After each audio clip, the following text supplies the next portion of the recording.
당신 주위에 항상 여자가 끊이지 않는 남자 한 번쯤 보신 적 있죠? 그런 사람들은 과연 어떤 사주를 가지고 있을까요? 오늘은 사주 명리학적으로 여자가 끊이지 않는 사주의 특징과 성립 요건, 그리고 주의할 점에 대해 깊이 있게 알아보겠습니다. 단순한 연애운을 넘어 그 이면의 복잡한 흐름까지 파헤쳐 드립니다. 1. 여자가 끊이지 않는다는 뜻은, 먼저 여자가 끊이지 않는다는 말은 단순히 인기가 많다는 의미 이상을 내포합니다. 이성에게 끊임없이 관심을 받고 관계가 자연스럽게 형성되는 사주. 하지만 그만큼 이성으로 인한 문제나 갈등, 복잡한 인간관계도 뒤따르기 마련입니다. 오늘의 영상은 그 이면까지도 다루어 드릴게요. 이 사주에서 이성을 의미하는 요소.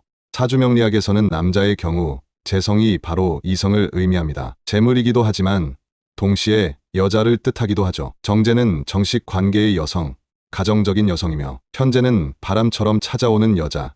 인연은 많지만 안정은 부족할 수 있습니다. 이 재성이 많거나 강한 사주, 또는 편재가 겹겹이 놓인 사주는 자연스럽게 여복이 많고 이성과의 인연도 끊이질 않습니다. 3. 여자가 끊이지 않는 사주의 주요 특징. 그럼 본격적으로 이런 사주의 주요 특징을 정리해 볼게요. 1. 재성 과다 정제 편재입니다. 재성이 2개 이상, 특히 편재가 중첩되면 여성 인연이 매우 많습니다. 편재는 사방에서 오는 여자, 즉 다양한 방향에서 이성이 들어오는 구조입니다. 이 관살혼잡 구조와 재성 배합입니다. 관살이 혼잡하고 거기에 재성이 더해지면 한 사람에게 집중하지 못하고 여러 여자를 만나는 형태가 됩니다. 결혼운이 불안정한 구조로 스캔들이 많은 유형이죠.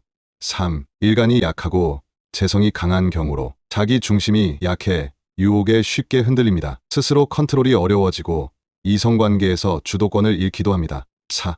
화려한 오행 배치와 화수의 상극 작용으로 화기는 매력, 수기는 감성. 이 둘이 강하게 작용하면 이성적 매력이 강해지고 감성적 접근도 뛰어나 이성이 끊이지 않게 됩니다.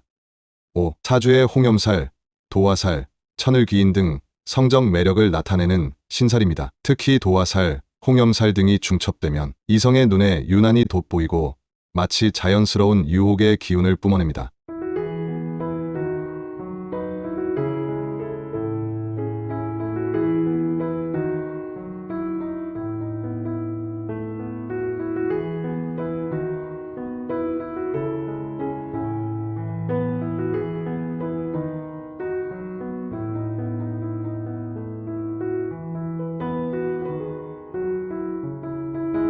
이런 사주의 실제 사례, 연예인 중에서도 이런 유형이 많습니다. 과거 유명했던 연예계와 정치계 인물들은 실제로 사주에 편재가 많고 도화살, 홍염살이 겹치는 구조였습니다. 일반인 사례에서도 주변에 늘 이성이 끊이지 않고 연애와 결혼을 반복하거나 감정적인 스캔들이 많은 사람들은 이런 사주 구조를 가지고 있는 경우가 많죠. 5. 주의할 점, 이성운은 축복이자 시험입니다. 여자가 끊이지 않는 사주라고 해서 반드시 좋은 것만은 아닙니다. 첫째, 유혹에 약해 가정운이 약해질 수 있습니다. 편재가 많고 재성이 강하면 결혼 생활에 집중하기 어려워 이혼, 불륜, 외도 문제로 이어지기 쉽습니다. 둘째, 인간관계의 피로도가 많게 됩니다. 여러 사람과 얽히면서 감정 소모가 크고 복잡한 인간관계가 생깁니다. 셋째, 스스로 통제가 어려울 수도 있습니다. 일간이 약한 경우 특히 자신이 유혹을 자제하지 못해 결국 스스로를 망치는 경우도 있습니다. 따라서 이런 사주를 가진 사람은 반드시 절제와 중용이 필요합니다. 6. 이런 사주에 대처하는 방법. 이성운이 강하다고 해도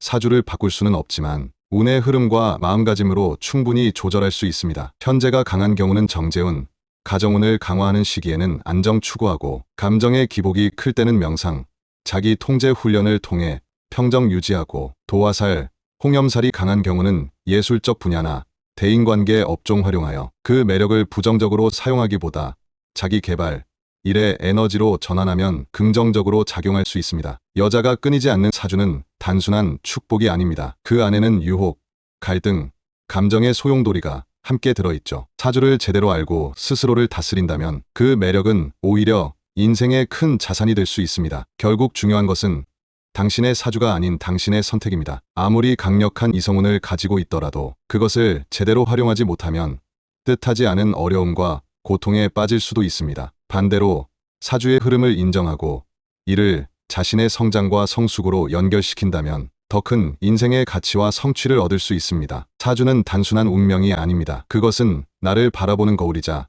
나아가야 할 방향을 가리키는 나침반입니다. 내 안의 매력을 올바른 방향으로 빛낸다면 당신의 삶은 더없이 충만해질 수 있을 것입니다. 무엇보다 중요한 것은 내면의 단단함과 균형을 유지하며 올바른 길을 선택하는 것입니다. 지금까지 현은영리원 장명연구소였습니다. 오늘 영상이 도움이 되셨다면 좋아요와 구독, 알림 설정까지 부탁드립니다. 다음 시간엔 더 흥미로운 명리학 이야기로 찾아뵙겠습니다. 감사합니다.